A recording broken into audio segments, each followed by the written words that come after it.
Hello, everyone, and welcome in to CrushTheStreet.com. I'm Kenneth Amaduri, and I'm joined today with Jon, the COO of Shapeshift. I'm sure you're very familiar with the company, Shapeshift.io. We had Eric Voorhees on the show not too long ago. Very popular in the crypto space. And so we got Jon on the line today, the COO. Jon, thanks for coming on Crush the Street with me. Absolutely. Thank you for having me on. You know, one of the things that Eric talked about in that last interview that I did with him was the different cryptocurrencies, not being cryptocurrencies, but digital assets. And when he said that, I think it's very appropriate considering many of these cryptocurrencies or digital assets aren't for just wealth storage. And he really opened my mind to that. So it was a great call, so I'm looking forward to really getting to know you in this interview. By way of introduction, why don't you tell us about yourself and how you got involved with the crypto space? Yeah, so I've been, my background is in managing the operations of both companies and specifically web and mobile application development for the last about 15 years now. And I got involved in the crypto space just out of kind of my own interest. You know, probably about five and a half years ago, I started getting very interested in Bitcoin, started investing a little bit myself, but just became kind of infatuated with the technology and everything it could possibly offer. The entire idea of, you know, this public ledger and an open permissionless blockchain was something very appealing to me, and I saw as a potential to really kind of change the world. So I started becoming interested just personally, and a web and mobile application development company that I was running at the time, I decided to have us start taking Bitcoin as payment, and we were one of the first very few such companies to do that at the time. And I happened through kind of circumstance to get connected with Eric through that, because he was looking for a company to kind of work on some projects. And we were one of the few that was taking Bitcoin payment, and we started working with him, and that kind of engagement turned into the initial prototype and product of Shapeshift. So we built the original version of Shapeshift, and I at that point left this other company to become the full-time chief operations officer of Shapeshift, and have been kind of growing and running it ever since. Well, Jon, if you would, I'd like to get your thoughts on Bitcoin at the moment, the current landscape of it. We had a hard fork in August, and Bitcoin Cash spun off, and it kind of has been in the background to a certain degree. And then we had the big move up from, what, 300 to, it spiked up to about $2,700 pretty quickly, and it had settled now in the mid $1,000 range there, 1,300 or so last I checked. I'm not sure what it is now. But, you know, I know a lot of people were disregarding it, but the fact that it has moved in such a big way, it's making itself known. I mean, it's number 3 on CoinMarketCap, and it's only been around for a couple months now. So anyways, yeah. I'd like to get your thoughts on it. I know it's very controversial at the moment, but yeah, I'd love to hear what you have to say about it. Yeah, so I think when Bitcoin Cash spawned off, I think a lot of people, kind of rightfully so at the time, wrote it off a little bit, mostly because they thought that the SegWit 2x agreement was going to happen, and that this kind of demand for bigger blocks was going to be filled in a different way. I think what's kind of happened in this kind of crazy rally that Bitcoin Cash has had over the last week, even in the crypto land, we're quite used to assets spiking quite a bit, up and down, high volatility. Mm-hmm. But even for crypto, I think this rally of Bitcoin Cash was a bit unusual. You rarely see an asset appreciate almost 10x in value in a 4 or 5 day period of time. Obviously, it didn't maintain that. It did settle back down to 1,000, but that's still a very significant price rise in a very short period of time. And I think really what happened here is that after SegWit 2x was called off, the compromise that was supposed to bring bigger blocks to the current version of Bitcoin, it just became very clear to a lot of market participants that Bitcoin Cash was going to be the alternative that actually offered, larger on-chain scaling.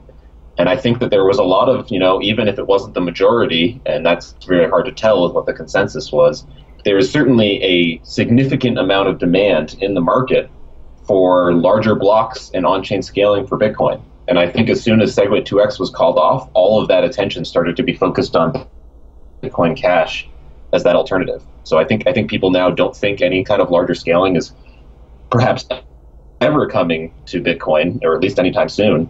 And as a result, all the market participants are viewing cash as either the alternative or the hedge if they think Bitcoin can't scale.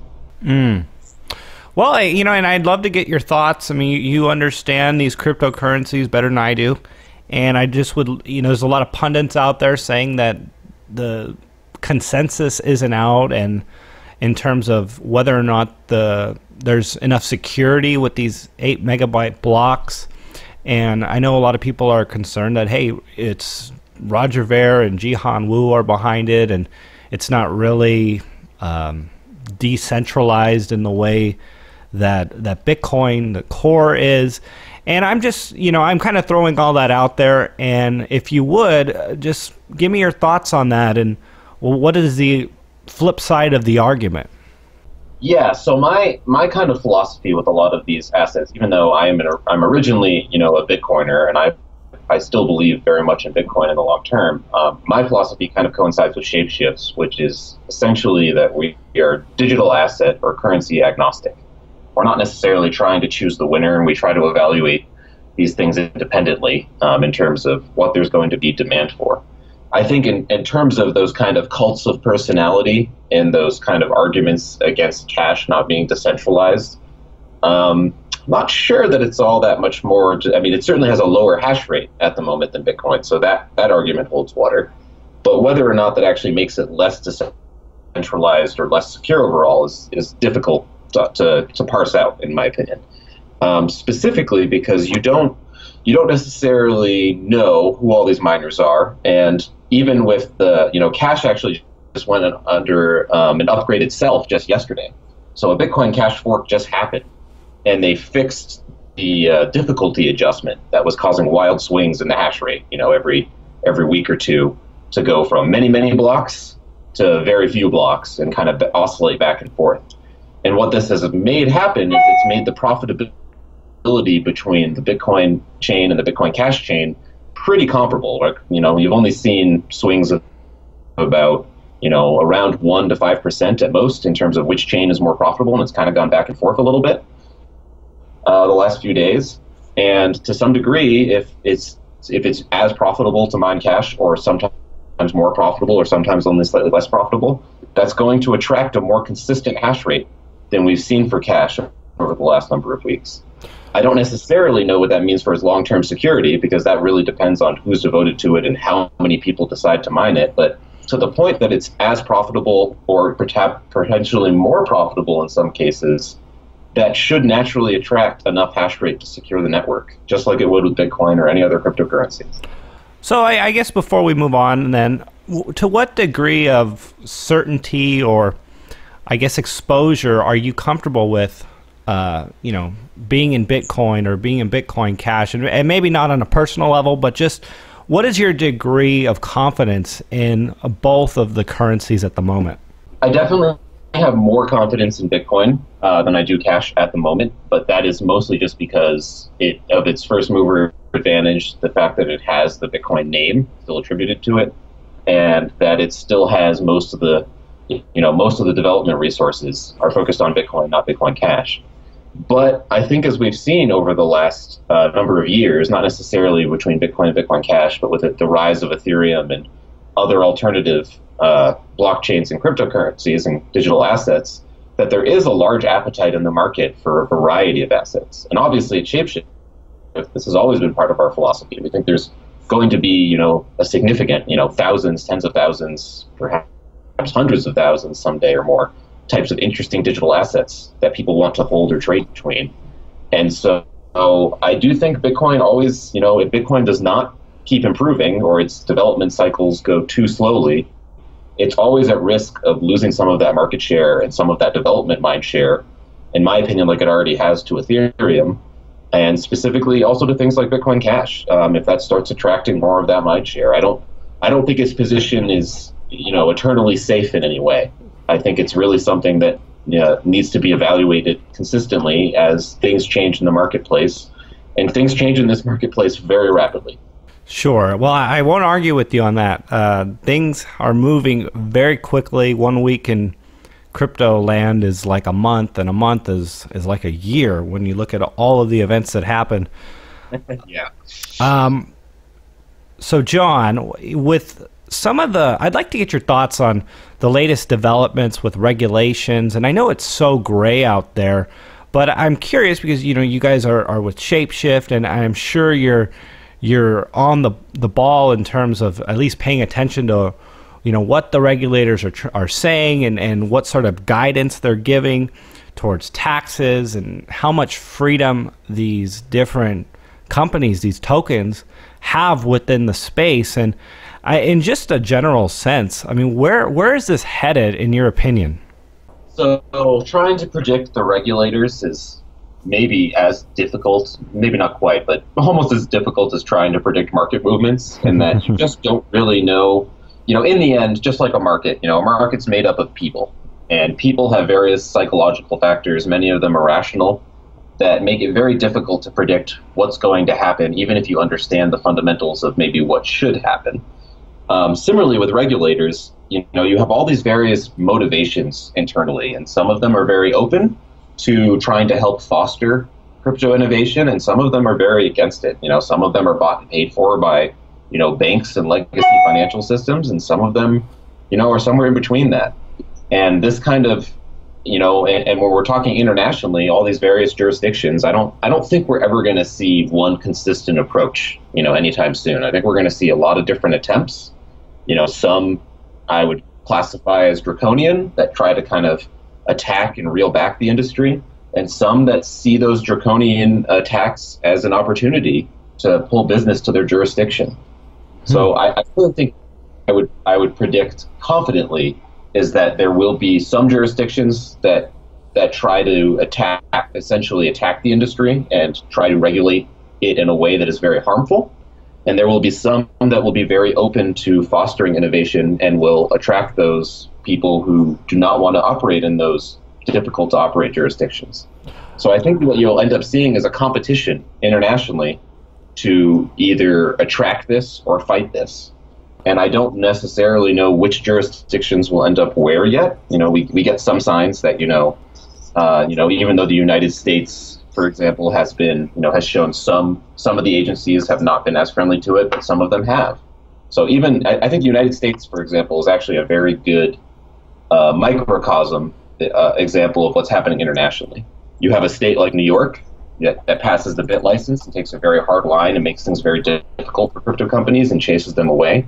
And then within months of that, you have a state like Delaware that takes the complete opposite approach and says, hey, all you people live in New York, come here. We're open. We're not going to put these hard regulations on you. And that's, where a lot of companies ended up, because I think companies will naturally go where the regulations are most friendly. So in terms of trying to predict exactly who's going to do what, that's always very hard in the future. All we can kind of do is just kind of watch and adapt. What do you have to say about, a lot of these ICOs have central points of attack in the sense that they're a business. You drive up to them and you can shut them down, and with the founder, leaders, things like that.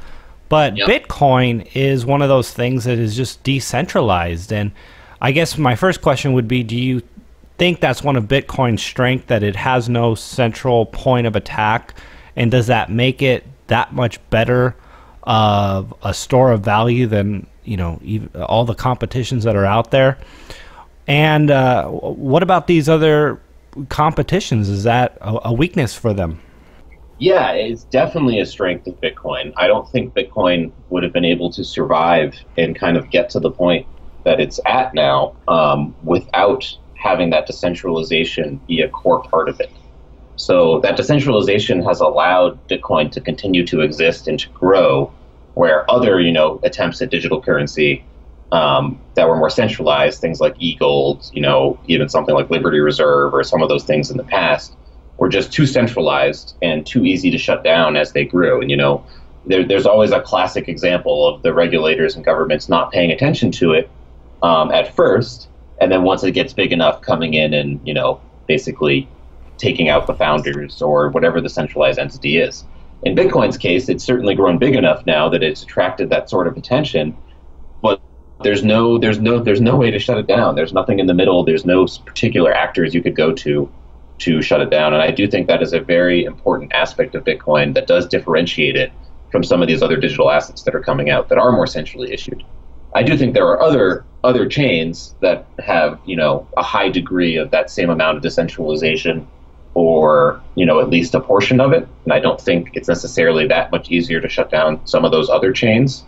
But some of the assets, that are issued on those chains, some of the ERC20 tokens, things like that, the things that are ICOing, certainly have that as a threat. They have a far greater risk of being regulated away than something like Bitcoin.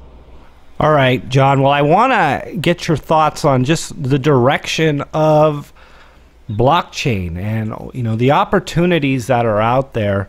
So imagine what life was like when the telephone was invented, and I don't even know when that happened, 1800s or whatever it was.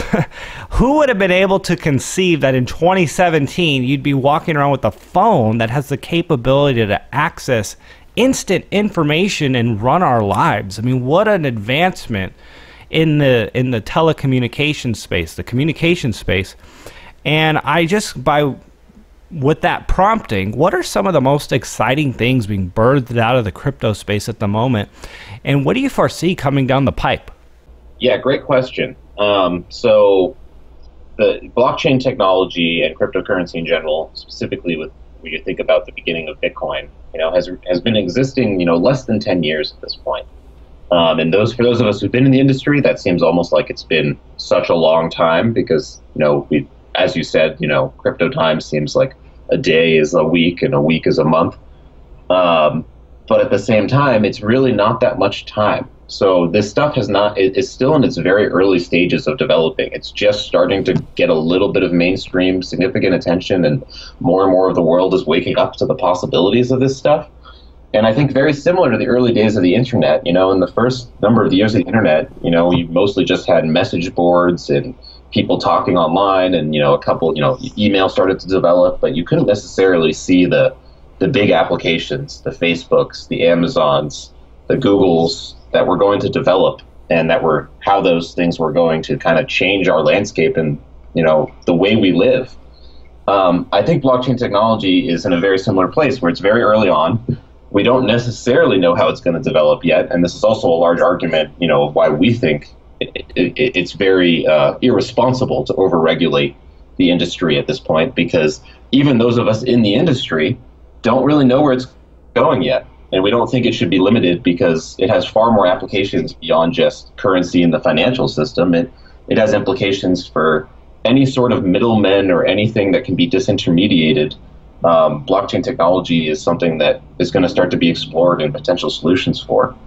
In terms of things coming out now, I think there's a lot of cool projects that are starting to happen. I think just like in the internet bubble in the startup phase, I think the majority of these projects will probably fail. And I don't think that's necessarily a bad thing. I think that's just how innovation happens. People try a lot of different things. A lot of those things won't work, but some small subset, even if it's only 5 or 10%, will work significantly and will potentially change the world that we live in. And, it wouldn't surprise me if 10 years from now, the majority of the world, if not everyone, is starting to interact with blockchains either directly, knowingly, or it becomes a very important infrastructure layer, sort of like HTTP and SMTP did with the internet, that people don't even realize they're using. They may not understand how it works, but it just becomes a part of their everyday life. I think that's most likely where things will continue to go. Is just people won't know they're using it. It'll get hidden more and more in the background, and that's how the adoption will happen. And those who do understand they will use it will continue to try more and more innovative technology on top of it. Jon, we learned about Shapeshift last time when Eric was on the show, but if you would, give us an idea of for people who don't know about it and people who want to hear it again, what Shapeshift is, and then any new updates and exciting things that people can look forward to that you guys are working on. Yeah, so Shapeshift is a instant digital asset exchange, meaning that we allow people to convert between one type of digital asset to another type of digital asset quickly, easily, with as little friction as possible without even having to sign up an account. So it acts very much like a vending machine where, you put in, the dollar and you get your candy bar. In this case, you put in your Bitcoin and you get your Litecoin out, or you put in your Litecoin and you get your Ethereum, or whatever type of digital assets you're trying to trade between. And so what, and as far as spreads and things like that, how do people have confidence that they're not going to lose too much on spreads and get the best price possible? Yeah, so Shapeshift essentially plugs into all the various markets, and we're constantly reevaluating what kind of rate we can give to users, and we're constantly trying to find that best rate. We're also doing a lot of work on the back end to make sure we're constantly approving and trying to give users the best rates possible, in our opinion. That can be, a difficult situation and hard to evaluate sometimes with how fast these markets can change. But generally, we're always going to give the users a very competitive rate, and they can compare versus other services and other exchanges. But a large part of that is that we offer a service that is very, very convenient and makes it very easy to go in and out of these cryptos with very little friction. So if you were to use, say, a classic order book exchange, you need to create an account. You have to deposit your funds to it, your crypto. You have to wait for some amount of confirmations. You can then trade it. You can then request a withdrawal and take it out. That whole process can potentially take hours, depending on confirmation times and how that exchange is operating at that moment. With Shapeshift, it's just much simpler. You send in an asset and you get another one out right away. You don't have any of those waiting times that you have, or at least significantly less waiting time. Essentially just waiting on, a couple of block confirmations. And this means that even if, maybe you get a slightly better rate on a different exchange, by the time you actually get your funds there, it might be different because these markets change so fast. Yeah, good point. We are always very clear of trying to get users the best rate possible, and that's always our goal, and we're never going to stop trying to improve upon that. But, there's always risk of losing some money on the spread. It doesn't matter whether you use us or another exchange. That's just a factor of the liquidity of these markets.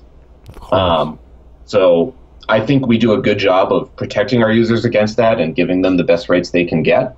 But certainly if you're going to trade back and forth, 50 times in a day, yeah, you're going to lose some money on that spread and volatility. That's just kind of inevitable in these markets. But I don't think that's necessarily a problem. So any updates in terms of exciting things to come with the company and things for people to look forward to in 2018? Yeah, so we have a lot of exciting things happening at Shapeshift. We've grown considerably this year, as has much of the crypto industry. Many people kind of know about our Prism product that we launched a private beta earlier this year in May. The private beta of Prism has been going very well, and it's undergoing its second security audit right now. For those who don't know, Prism is essentially a system that lets a user acquire a portfolio of digital assets very easily and without having to hold more than one key, in this case an Ethereum private key. So it solves two problems. It solves having to keep all of your money on a centralized exchange and being exposed to that counterparty risk in order to have digital assets. And it solves the problem of having to download and manage 20, 30, 40 different private keys, which can be a very cumbersome and difficult process for many users.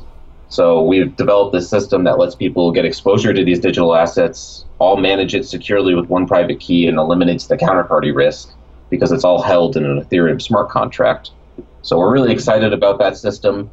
And it will likely go to public beta sometime at the beginning of next year. Don't have an exact date yet, but I think people will be very excited when that opens up. And we also plan to bring that product to Rootstock. So the Rootstock mainnet launches in December, I think is the current goal.